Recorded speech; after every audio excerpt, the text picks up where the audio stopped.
Et ouais, je suis face à Joaquin, j'espère que vous allez bien. Et aujourd'hui, on se retrouve après les 15 va en mode easy pour la reprise, les reprises des vidéos TMTC. Donc aujourd'hui, on va juste lire un petit devlog qui est apparu hier dans l'après-midi. Euh, voilà, voilà. Donc sur l'amélioration des métiers et de la collecte des ressources. Parce qu'il faut savoir que moi, je fais une série chasseur et je compte aussi faire une série avec d'autres métiers. Et il faut voir que le métier chasseur commence à être vraiment compliqué. Euh, voilà, c'est un peu plus compliqué que le début. Et même le début était assez compliqué. Donc ils disent que la progression du métier chasseur est trop laborieuse. Effectivement, merci Windows. Effectivement, elle est vraiment trop laborieuse. On prend environ 2 heures pour monter d'un niveau et puis on avance, plus ça prend du temps. C'est vraiment impossible après. Et surtout les ressources à dropper, ça coûte trop cher des fois parce qu'on est obligé de les acheter. Des trucs comme ça. Voilà, donc ils disent que, par exemple, il faut une comparaison aussi avec le métier d'alchimiste. Donc ça c'est la quantité qu'il y avait à la 2.29, ça c'est la quantité qu'il y a à la 2.30 qui va se tirer bientôt, donc la 2.3. Donc les orties, regardez, ils ont carrément fait un fois. Mais tu me fais chier toi. Ils ont carrément fait un fois 10. Il y a 600 orties maintenant, 500 sauts, ça fait plaise. Bon, le trèche à 5 feuilles, ils ont augmenté un petit peu. Les vents sauvages, ça fait plaisir aussi. Les orchidées, tout ça, les Edelweiss, TFDC, tous ont augmenté, sauf les personnages, je sais pas ce que c'est. J'ai pas eu à en utiliser pour l'instant. Please. Voilà. Donc j'ai. Ça c'est pour le métier d'alchimiste. Pour le métier bûcheron, on peut voir qu'ils ont pas. Qu'ils ont augmenté aussi pas mal de bail, le frein qui a été augmenté. Et ils ont dit un petit peu plus haut que presque toutes les maps, en gros, contenaient des nouvelles ressources. Je crois qu'ils l'ont dit en bas. La quasi... non, non, non. Bon, je sais pas, je l'ai lu quelque part, juste avant de faire la vidéo, que sur presque toutes les maps du jeu, il y aura des ressources. Donc ça, c'est super génial. Voilà, donc tous les métiers vont être up. Ça va être beaucoup plus facile de up le métier chasseur maintenant.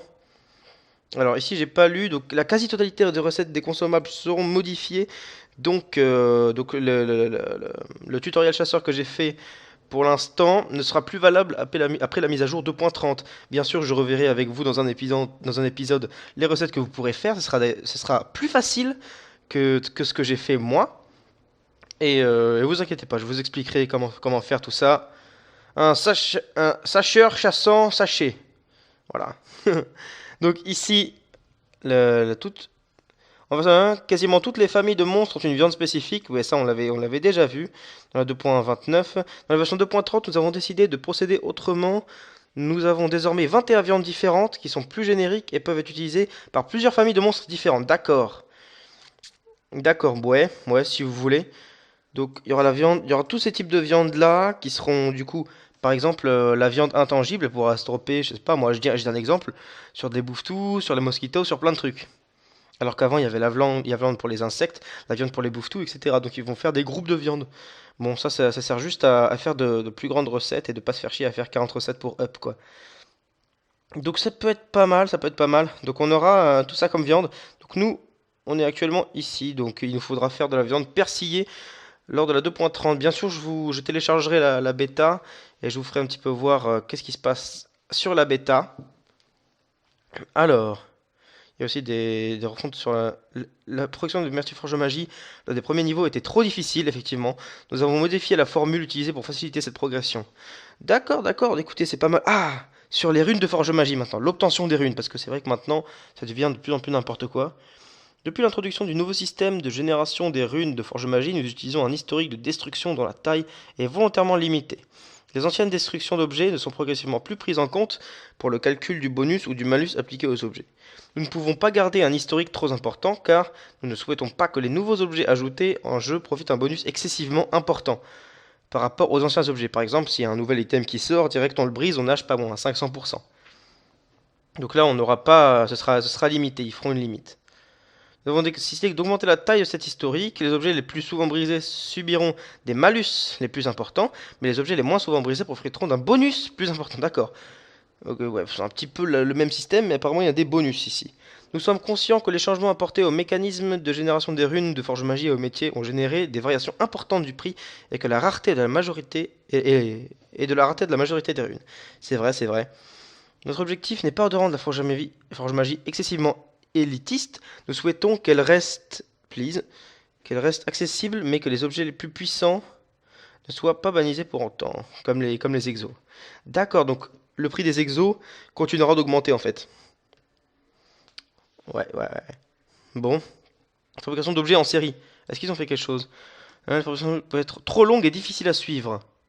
Chaque demande de fabrication était traitée séparément, ce qui impliquait des charges de calcul potentielles importantes pour les serveurs de jeu.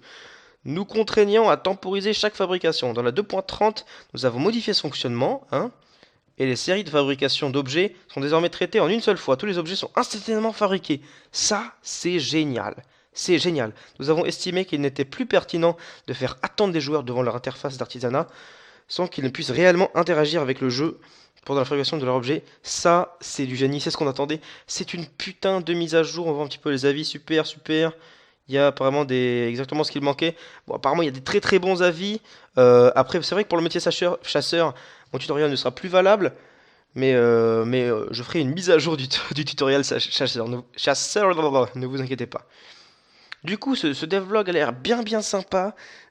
Enfin, on aura l'amélioration des métiers et une meilleure collecte des ressources. Du coup, j'attends avec impatience la mise à jour sur la bêta, que je vous ferai une petite vidéo dessus en mode au calme. Et voilà les gars, c'est la fin de cette vidéo, j'espère qu'elle vous aura plu.